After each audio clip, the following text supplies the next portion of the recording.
I'm surprised you haven't heard about me. You know, I got a bad reputation. I mean, sometimes I just go nuts, like now.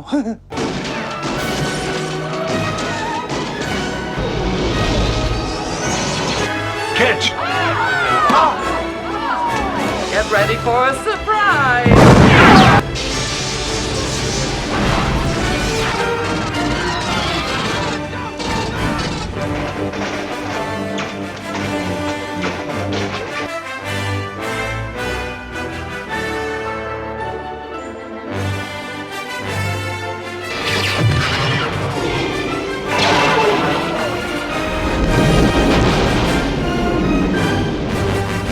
We're married. Consider that a divorce. Yes, it's User One Retro time again. Hello, thank you very much for joining me and welcome to another top 5.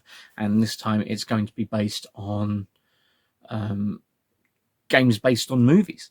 Now there are loads of movie based games out there, the likes of Claim, Ocean, who else? CRL, Sega as well, US Gold, literally loads of them. And I've managed to whittle it down to 5 of my favourite ones. Of course, there are going to be some honourable mentions as well as to ones that I do still find good, but they're in like a top 10, you know. But this is literally just the top 5. So take a look, and I hope you enjoy.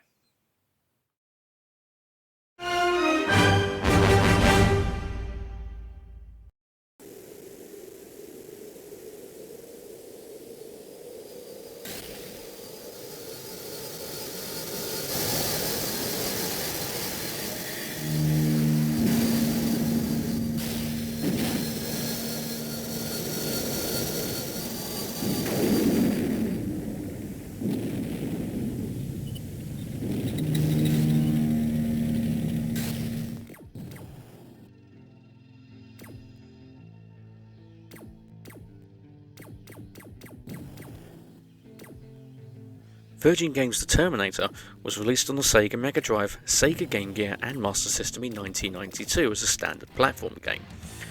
Your job was to take down Skynet and travel from the future to 1984 and protect Sarah Connor, just like in the original movie.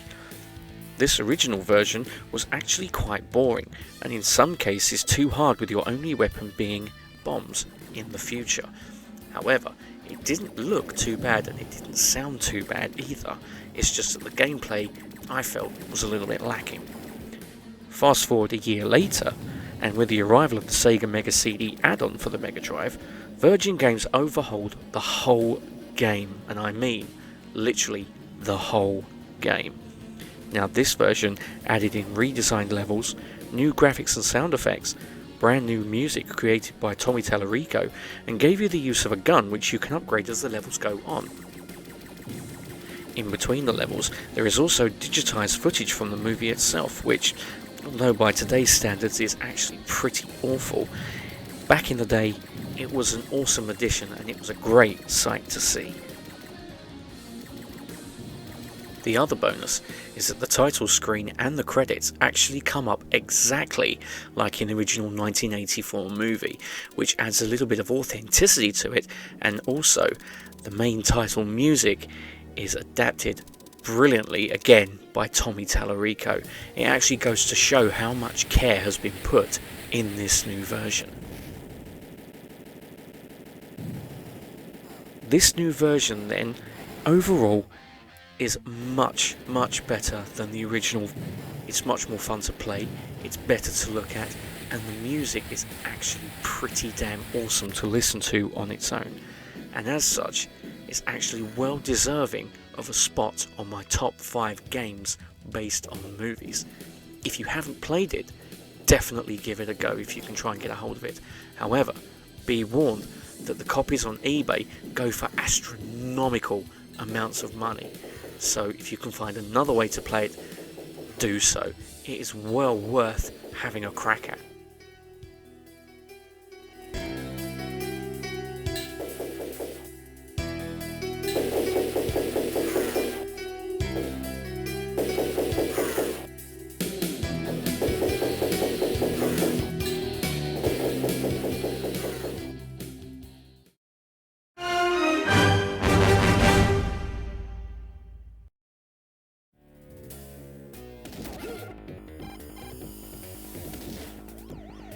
The movie Demolition Man came out in 1993 and has gone on to be known as one of Stallone's best movies.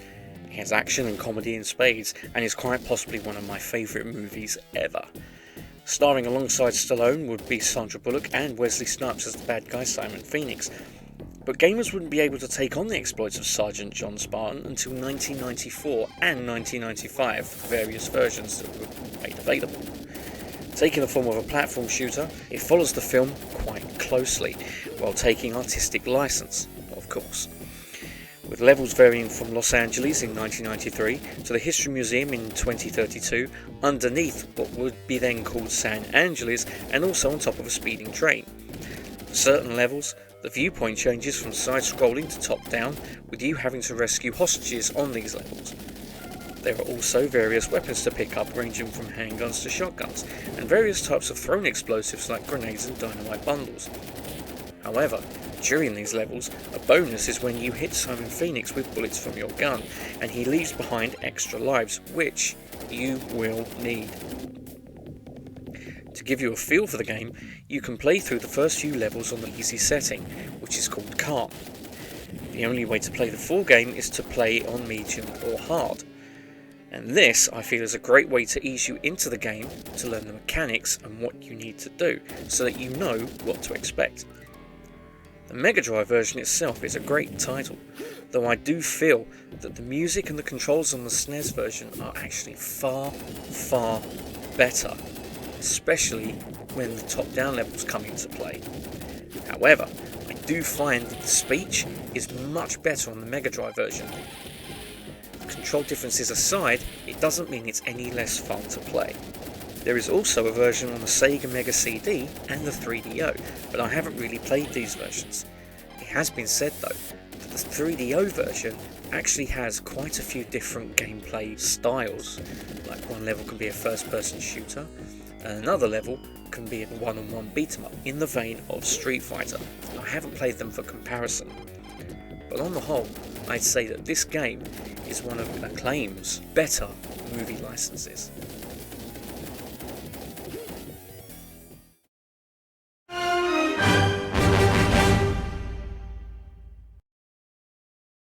We've lost contact with the colony on LV-426. Take Gorman and his team to investigate.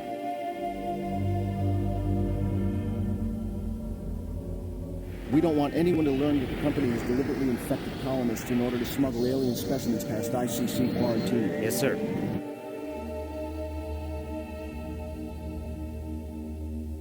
It's imperative that you get Ripley to trust you. She's familiar with the xenomorph, and we may need her help to bring one out alive. Understood.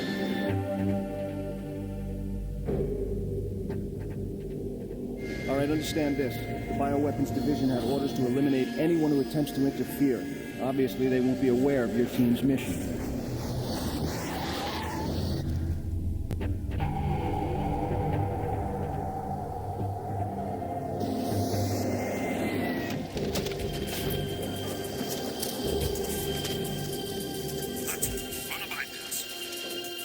Good luck, Ripley.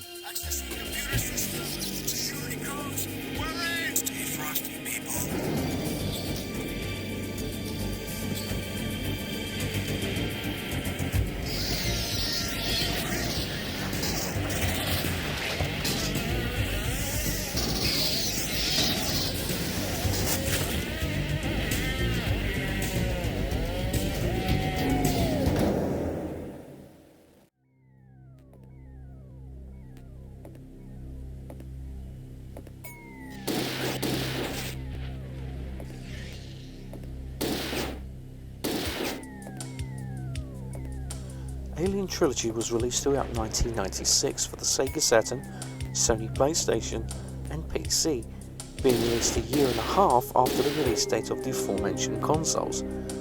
was Probe Software's first game after they were bought by Acclaim Software, and said at the time that it would be the first ever game to use 3D motion capture technology.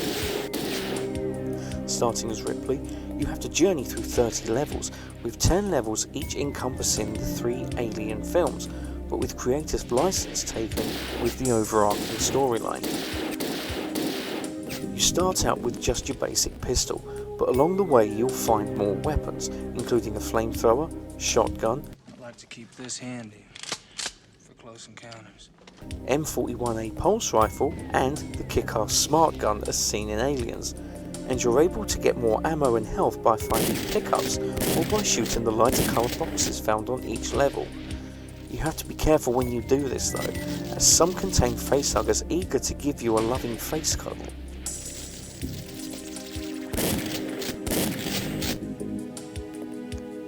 Every level has different objectives, like powering up doors, finding keys and such. The controls are pretty good, considering that it doesn't support the analog controller that was released later for both the Saturn and the PlayStation 1, and the buttons don't take that long to get used to, which is an added bonus. The enemies vary throughout the game, and they range from facehuggers to alien drones, hosts for chestbursters, and eventually the alien queen. And one other thing to note is that after you have dispatched of either an alien or a facehugger, they are still lethal, as their acid blood is still left behind. The game oozes atmosphere with some good music, and the best thing is that they've used sound effects from the films for the pulse rifle and the alien screams. And there will be some instances when you're faced with lots of enemies and hardly any ammo, leading to you running around desperately trying to find some, and it's here that the game gets quite frenetic.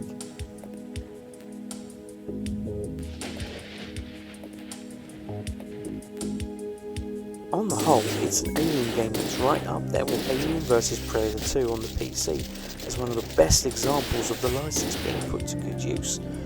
Even today, some 26 years later, it plays extremely well and will definitely scratch that itch if you're looking for something to play after completing Alien Isolation. Plus, it's quite cheap at the moment too, so there's no excuse not to go back to it or discover it for the first time if you've never played it before.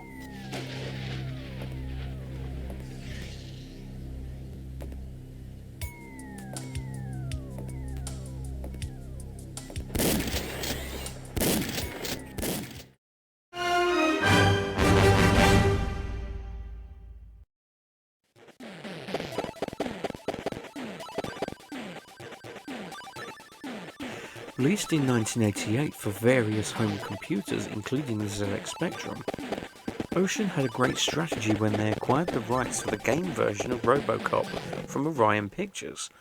They actually sub-licensed said rights to Data East, so they could do the arcade game, which turned out to be pretty damn good. With Ocean's home version for the Spectrum, Amiga, ST464 and C64, they used the arcade version as a basis, while adding in extra bits to set it apart from its arcade parent.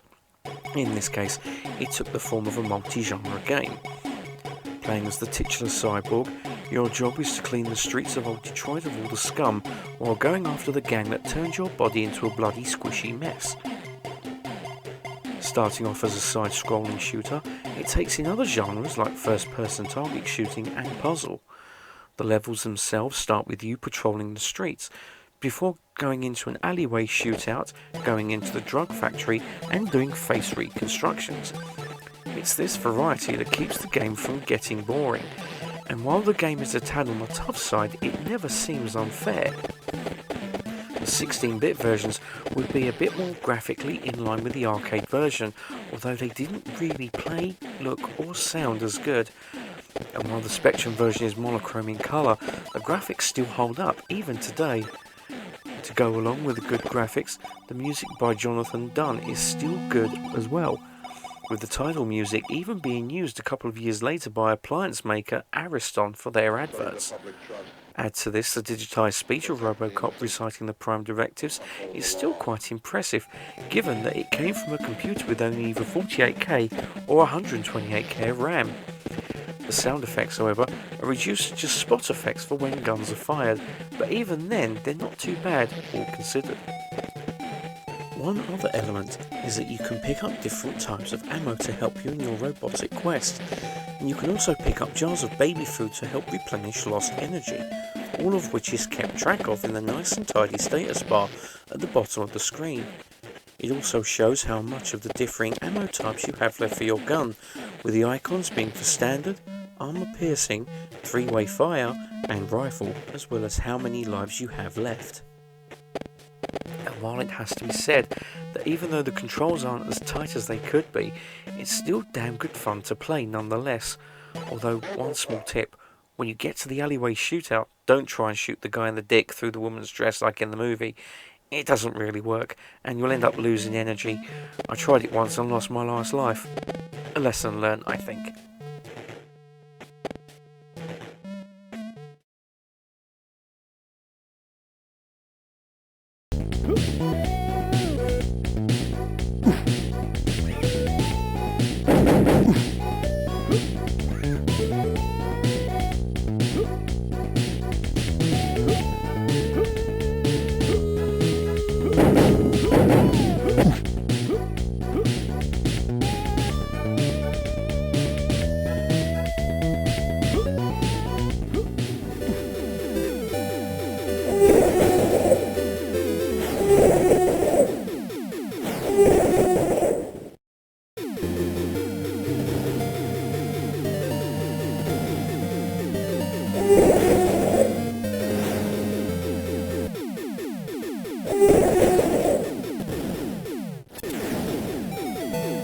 I'm hit but not bad. I don't do you anything.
And so, we come to our final game.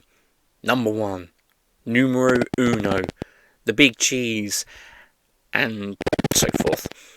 And it's another game based on a Stallone movie. And this time, it's Rambo First Blood Part 2 on the ZX Spectrum. Now, the film saw Stallone's Rambo in prison after his little jaunt through Brian Dennehy's quiet little town in First Blood. Tasked to go and take pictures of the remaining POWs in Vietnam, he's told not to engage the enemy. Of course, after a while, he has to engage the enemy, and is finally captured. He escapes, and then finally brings those American troops home. Now, the game is no different. Sporting a top-down view, you have to go through the Vietnamese jungle armed with only a knife and grenades. With these, you have to find your equipment, and thus, once armed, you have to make your way towards the camp, blow the crap out the front gate, find the POWs and get them back to their helicopter pad to complete the game.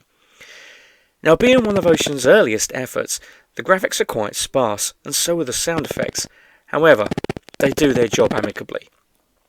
The music, while not the best, is still a decent stab at a recreation of Jerry Goldsmith's main theme, as well as a recreation of the American national anthem, The Star-Spangled Banner.